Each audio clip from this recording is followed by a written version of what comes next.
when Jesus heard this, he withdrew from there in a boat to a deserted place by himself. But when the crowds heard it, they followed him on foot from the towns. When he went ashore, he saw a great crowd, and he had compassion for them and cured their sick. When it was evening, the disciples came to him and said, "This is a deserted place, and the hour is now late.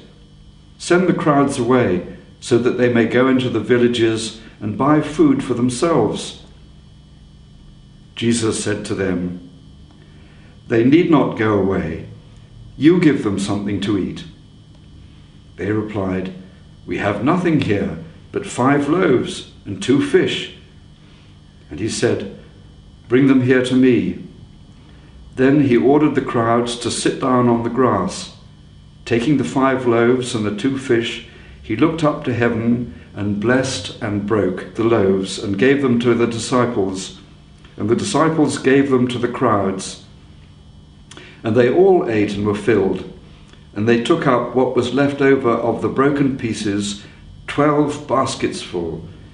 And those who ate were about 5,000 men, besides women and children. Well, Raymond, that's a well-known story, but I wonder actually if it would help us just to sort of get a little bit in context, because it sort of starts off now when Jesus heard this. Now, what's this? What's been happening here? Right, well, it's really an essay in contrasts, this, because the passage before is all about the beheading of John the Baptist. Right. And it's about a dinner that Herod is holding with his wife, who is actually his brother's wife, and he is conned by this woman to ask for the head of John the Baptist on a platter. So it's a kind of horror scene with a dinner and dancing girls and murder and all this kind of stew. And so you come straight out of this into another place and another complete atmosphere. And very stark, isn't it? Because you can understand Jesus hearing about the death of one he loved and followed, and I guess that whole thing about Jesus must have been thinking, could this happen to me? And of course, I mean, it doesn't surprise us at all that he wants to get away and, I suppose, really to process this horrendous thing. Yes, I'm sure that's true.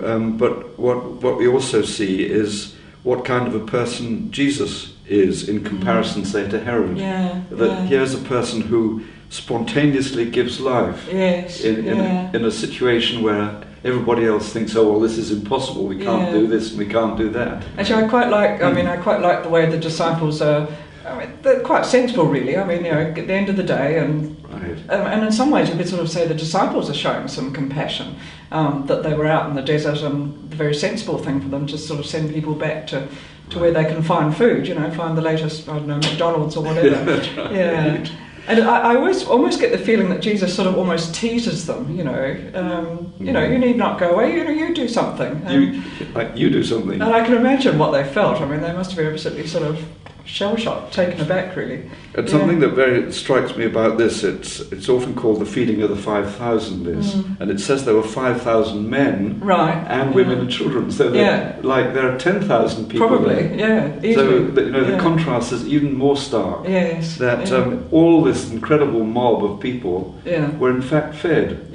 And Jesus was the person who catalysed that. And not only that, he's curing the sick and generally spreading life amongst this group. It is an amazing contrast, isn't it? Because I always get the feeling of that John the Baptist story that sort of narrows and down on John the Baptist and ends in death. I mean, it's as blunt as that. As blunt as this. And then you get this lovely story, as you say, of sort of life breaking up. What do you think happened? Do you think, I mean, various people say, oh, well, you've got the sort of 5 loaves and 2 fish, and then everyone else sort of shamefully got out their lunch or parcels and shared it around. What do you reckon happened? Well, I think there are 2 ways to read this. One, what you just said, you can think that they all had lamb sandwiches in their back pockets. And they brought them out and shared them. The other is that it's a story told to show how Jesus gives abundant life in whatever situation he's in. so that however small the resources are, they're multiplied and shared. Yes, yeah. Because it, you know. Yeah, and I love the way we get the message on there of Jesus taking, blessing, giving, breaking, giving. You know, we hear the echoes of the Eucharist. He's going to give his own life. He's going to give his own life to give bread to others. Right. Yeah. And the question that comes to each one of us is, in whatever situation we're in, do we in fact give life to other people? Yeah, there's a challenge. You know, that's a huge challenge. It is. Mm-hmm.